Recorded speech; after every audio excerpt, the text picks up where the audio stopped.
एक गांव में अचानक बहुत सारे सिर कटे राइस स्टार घुस आए। उन्हें देखकर गांव के लोग इधर उधर भागने लगे। कोई एक से बचता तो दूसरा उसे पकड़ लेता और उसका सिर काट देता। लोग जैसे तैसे अपनी जान बचाने की कोशिश कर रहे थे, लेकिन वो सिर कटे राइस स्टार सबको मार डालते। उसी समय दूसरी तरफ सुपर राय अपने घर में हल्का हो रहा था। उसने सोचा, बस बहुत हो गई दुश्मनों की धुलाई, अब होगी पीठ की सफाई। लेकिन तभी उसे घर के बाहर से किसी के चीखने की आवाज सुनाई दी। राइस स्टार ने जल्दी से अपना सुपर सूट पहना, बिना कुछ और सोचे बाहर निकल गया। बाहर हाहाकार मचा हुआ था, लोग डर के मारे भाग रहे थे। राइस स्टार ने एक आदमी को रोका और पूछा, क्या हुआ भाई, भूत देख लिया क्या? उस आदमी ने डरी हुई आवाज में कहा, सुपर राय, हमारे गांव को बचा लो, गांव में बहुत सारे सिर कटे राइस स्टार ने हमला कर दिया है। ये सुनकर सुपर राय हैरान रह गया। उसने कहा, मैं तो राइस स्टार हूँ, ये सिर कटे राइस स्टार कौन आ गए मार्केट में? सुपर राय ने अपने सुपर पावर का इस्तेमाल किया और हवा में उड़ता हुआ गांव के ऊपर पहुंचा। वहां उसने देखा कि लोग इधर उधर भाग रहे थे और उनके पीछे सिर कटे राइस स्टार उन्हें बेरहमी से मार रहे थे। एक सिर कटा राइस स्टार उसकी तरफ भी दौड़ा, लेकिन सुपर राय हवा में उड़ गया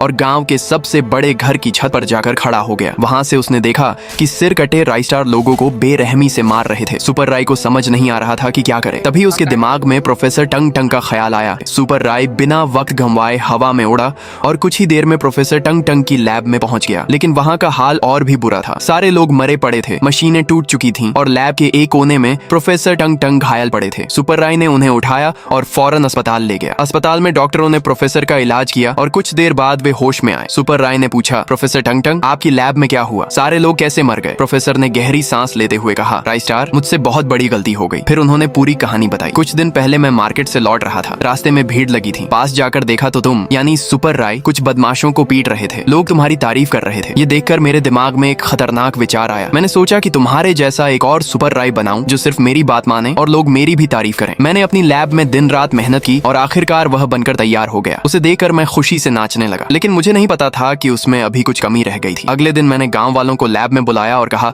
देखो भाइयों, ये है हमारा नया सुपर राय जो सब कुछ कर सकता है। गांव वाले बहुत खुश हुए, लेकिन तभी वह राइस स्टार अपने आप जिंदा हो गया और एकदम से उसकी कई हम शक्ल प्रतियां बन गईं। उन सब ने मिलकर गांव में सभी को मार डाला और वहां से भाग गए। यह सुनकर सुपर राय हैरान रह गया। उसने कहा, जो हो गया सो हो गया, अब इसे ठीक कैसे करना है ये बताइए। प्रोफेसर टंग टंग ने कहा, इसके लिए तुम्हें उनमें से एक सिर कटे राइस स्टार को पकड़ कर लाना होगा। सुपर राय बिना देर किए गाँव पहुंचा। वहाँ सिर कटे राइस स्टार अभी भी आतंक मचा रहे थे। तभी उसकी नजर एक कोने में अकेले खड़े सिर कटे राइस स्टार पर पड़ी। सुपर राय के सामने जा खड़ा हुआ। सिर कटा राइस स्टार उससे भिड़ने को तैयार था, लेकिन सुपर राय ने अपने सुपर पावर का इस्तेमाल किया और उसे बेहोश कर दिया। फिर उसने उसे उठाया और प्रोफेसर टंग टंग की लैब में ले आया। लैब में प्रोफेसर ने अपनी पूरी ताकत लगाकर एक एंटीडोट तैयार किया और सुपर राय को देते हुए कहा, इसे उन सिर कटे राइस स्टार पर फेंक देना। सुपर राय हवा में उड़ा और गांव पहुंचा। वहां वह सीधे सिर कटे राइस स्टार के सामने उतरा। इससे पहले कि वे भाग पाते, सुपर राय ने एंटीडोट